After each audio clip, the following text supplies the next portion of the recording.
the show, we thought we would do, yes, a webcam review of the Webcam play. The Webcam play is a new production from June Song Arts. They described it as a unique fusion of theater and film. Inside of this play, we see these two characters, Ryan and Taylor.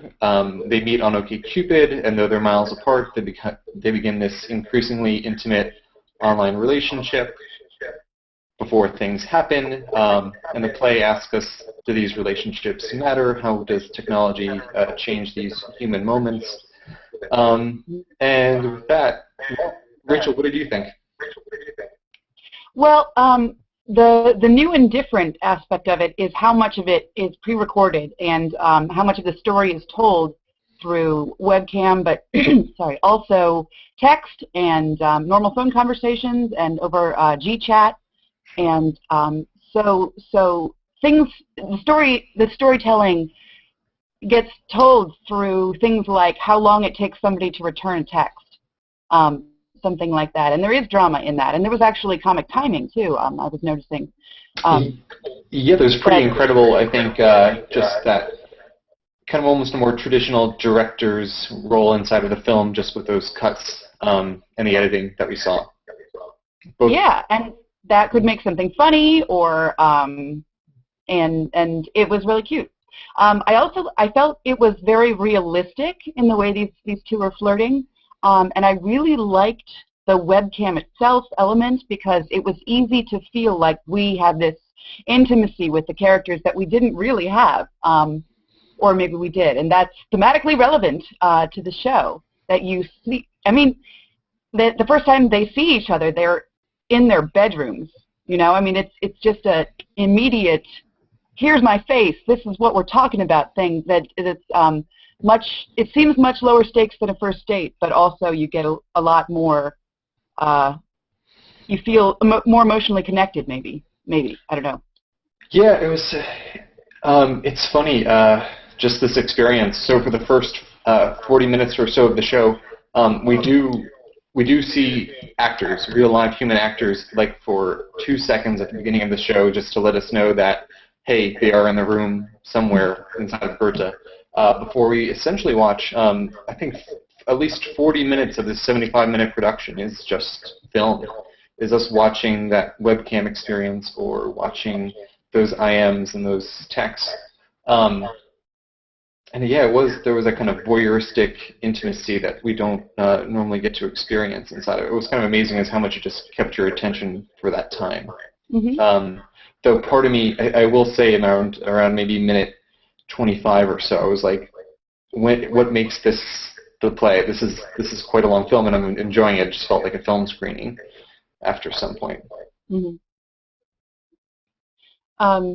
Something that happened, something that I thought of during the show is that the experience of watching two people on a webcam is very much like the experience of yourself Skyping. Like, so for example, right now, when we're talking, an audience, somebody watching this has a very similar experience to the other person on the webcam. So it's almost like the audience is part of it, or the audience gets the same experience as one of the players, or half of it. You know. How does that work exactly in terms of just drawing the audience in? I'm trying to think. Is it because we feel like we're being spoken to individually in a way, just that kind of like direct focus, or maybe? I will say I noticed something really weird about the audience. I thought they were much more vocal than a traditional play audience is, and actually I think more than a traditional movie audience is. I got a lot more. People felt like they could talk. People felt like they should react, like they went oh or whatever. And which it's I was trying to think of what situation you do that in, and it's kind of at a movie in Union Station's old theater. Oh, that's true. Yeah. Yeah. Okay, that's true. But also but not talking to each other. I was trying to think of what makes people react like that, and I was thinking of when a friend is telling you a story. Oh, and then I said this, and then he said, and they go, oh no, or whatever. being supportive. That's kind of what the audience was doing, being supportive of the characters. I mean, we wanted them to thrive. We wanted this romantic relationship to blossom. And I think maybe this might be a great time to kind of turn to the performances by Steve Isaac and Sarah Ferris, who I thought were just phenomenal at just letting into their lives. It was, you used the word naturalistic before. It was, I was just kind of blown away at how easy they interacted on the screen. Mm-hmm. And they were charming, and I mean, watching people flirt is going to be charming anyway. Mm-hmm. But you could see why they were opening up to each other, and you could see that they did have some chemistry, and the way it unfolded, it was just like, you know, a new relationship. We're like, okay, that went okay. Well, what about this? Okay, kind of thing. And so, in that sense, it was a very simple, traditional story. You know, the boys and girls meet each other and then don't get each other story. Yeah, it's funny. I feel like this is just a very domestic, personal story, and in a way, it doesn't feel. I feel like the story could have been. These circumstances all could have happened in the absence of technology. I don't feel like this is really even a technology play. This is. There's no interactivity. It's very much just an illustration of just the way that we live our lives now. And I think it really, really lovingly rendered. Is there anything we want to say about that last half of the show, where we finally get to see these actors on stage? Well, one thing struck me, and that was that they really did look different. And I was thinking that's because we weren't really watching them before. I mean, a webcam is very different than seeing an actual person and getting to do that, and seeing them all of a sudden and not being that close to them and getting to see every micro facial expression, and also that they could walk away from us, they could become guarded, and that they had bodies was a surprise. I guess yes, we saw. A total surprise. They actually had legs, instead of this.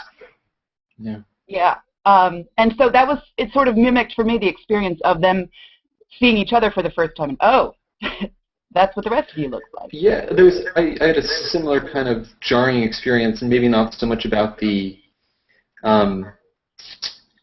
actors and the visible, but almost to the theatricality of it.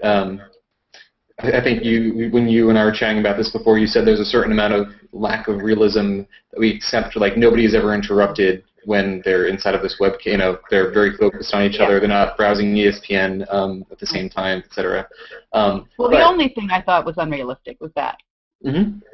And I agree. But it's funny, the jarring experience for me was when we transitioned to these live characters. Like the theatricality sticking in, the blocking, like having to watch somebody go from side to side on the stage just to make it a semblance of a dynamism. I was just a little bit more self-conscious about it, having to transition from this very kind of naturalistic, very intimate mode to the more just theatrical experience. Yeah, I mean, there's only so natural that theater can get because you have to hear them and see them, and they can't just stand in one place the whole time. Yeah. Anything else we should wrap up with, if anyone's still listening at 10 minutes into this webcam review? Hey guys, the heroes still listening. I thought that the playwright Timothy Guyot, let's say Guyot, did a really good job. It's not clear. It looks kind of like improv. It looks like what it is. It looks like two people getting to know each other in a flirtatious way, and that slowly intensifying. But it does get pretty intense, and I thought the director and the actors brought that out too. I really thought all of the elements were strong. There were some technical snafus, like we had, where GChat it was too fuzzy to read, but that was like a minute maybe. But the audience got very upset when they couldn't read it. Yes, somebody went down from the back of the audience to the front of the house just so that they could see what was going on there. It didn't work. He came and sat next to me. I couldn't read it either.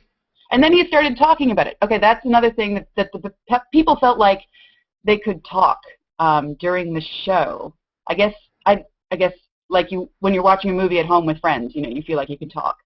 so people were talking full voice. The old people behind me were saying, well, I wish I knew how to do all this stuff. And anyway, so people, I don't know why that is, but shame on you, audience.